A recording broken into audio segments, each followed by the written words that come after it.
So finally, after what felt like an eternity, we finally got the Switch 2 revealed. It was an hour-long presentation, and this is my reaction, off the cuff, no script, just my immediate opinion. And first things first is the system.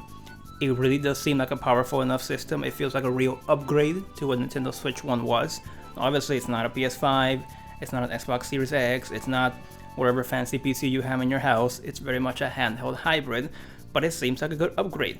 It goes all the way up to 4K, probably some sort of up-converted 4K, but 4K nonetheless. I think it even goes up to 120 frames per second. So yeah, it's a good upgrade, and hopefully with that comes good third-party support. We're seeing it right now. I mean, so many games, the James Bond game, Elden Ring, Final Fantasy VII Part 1, a lot of games are coming, so that's all good news. I don't know if it'll last throughout the whole generation, but at the moment we seem to have good third-party support. A lot of indies too, like Hollow Knight, the second, is it Silksong? Yeah, Hollow Knight Silksong. So we got a lot of good things coming, but we all know you're here to talk about the first-party games probably, right? And oh, wait a minute, voice chat is coming. I have proper voice chat now. Let's see how that works out. But I repeat, I mean, there's a lot to talk about in terms of the specs and the hardware, but it's about the games, right? We have Kirbys Air Ride coming back, and Masahiro Sakurai is producing or directing the game. That's really good news. We have a new Donkey Kong game. I love Donkey Kong. I grew up with Donkey Kong Country to a certain degree. I grew up with Donkey Kong 64. Eventually, of course, we got the Wii U and the Switch games that were produced by Retro Studios. All good games. I'm not feeling this one right now.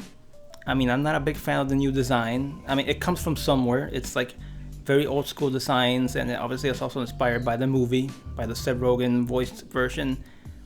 We'll have to wait and see how the game turns out, right? There's a lot more to it than just how DK looks. It's the gameplay, it's the world design, it's the controls, the camera.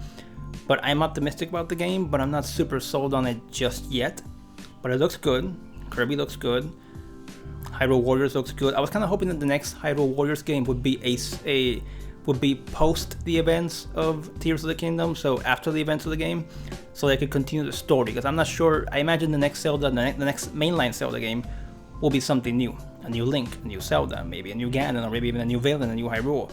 So in my mind, it's like, okay, we get more stories, more sequels to Breath of the Wild and Tears of the Kingdom, it'll be through maybe Hyrule Warriors.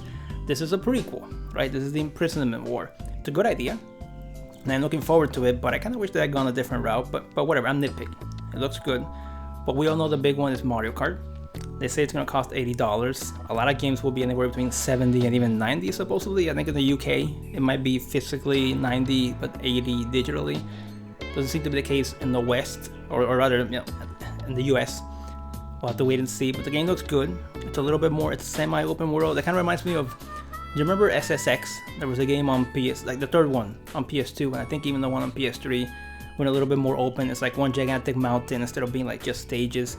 I'm kind of getting that kind of a vibe. It's a little bit more open. I think a lot of racing games have done that over the years. So they've become more open. It's an interesting idea. I am open-minded about it. I think it'll be cool. I don't think it was a necessary change.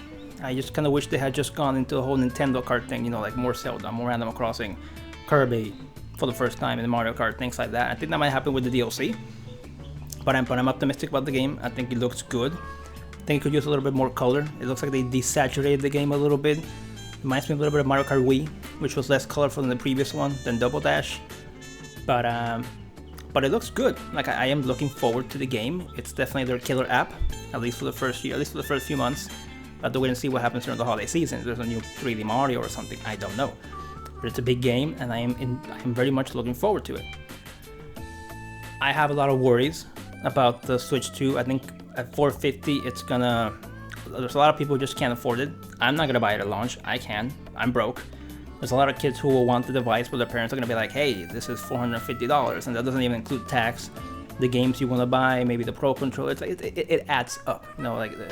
If you buy a lot of different things, a lot of accessories, pouches, the camera for the chat, this and that, you could spend over $1,000 on this device. So it's gonna price out a bunch of people. So I'm worried about how Nintendo will do this generation, at least compared to the previous generation. We'll have to wait and see. I am optimistic. I think they will do well. It's a matter of how well. you know, like, and if it doesn't do as well as the previous generation, by how much? Like, how big will the gap be? We'll have to wait and see. Honestly, I did enjoy the show. I was a little underwhelmed. You know, like, I wish we had seen the next big 3D Mario game. And I'm not completely sold on the DK game yet, and the price for the system and the games is scary. But I'm optimistic about the future of Nintendo and about the next generation. It's gonna be fun, and I'm excited. You know, it's exciting to be entering a new generation. It's a new device, and it's gonna be more third-party support, and obviously, and revivals. Like, we see Kirbys Air Ride being revived, and that makes me very optimistic about. What about Pilot Wings? What about Wave Race? What about Punch Out? F-Zero? Advance Wars? Golden Sun? Like, there's so many IPs Nintendo has that they haven't touched in many years, or just haven't touched in a big way. Because we did get F-Zero 99, but that's not like a big, you know, AAA F-Zero game to the level of what GX was on the Gamecube. So we'll have to wait and see. And as I said at the beginning, this is very much my reaction. No script. There's a lot of stuff I'm sure I forgot. It's just my immediate reaction, you know. To be a part of the conversation, I suppose. I will be doing a proper discussion video where I'll go through more things and I'll be analyzing the whole situation, seeing what other people are saying, and then giving my reaction to that. So if you enjoyed the video, then please subscribe so you can check out the video when it comes out. But most of all, thank you for watching. I hope you enjoyed the reveal as much as I did, and I'll see you guys next time.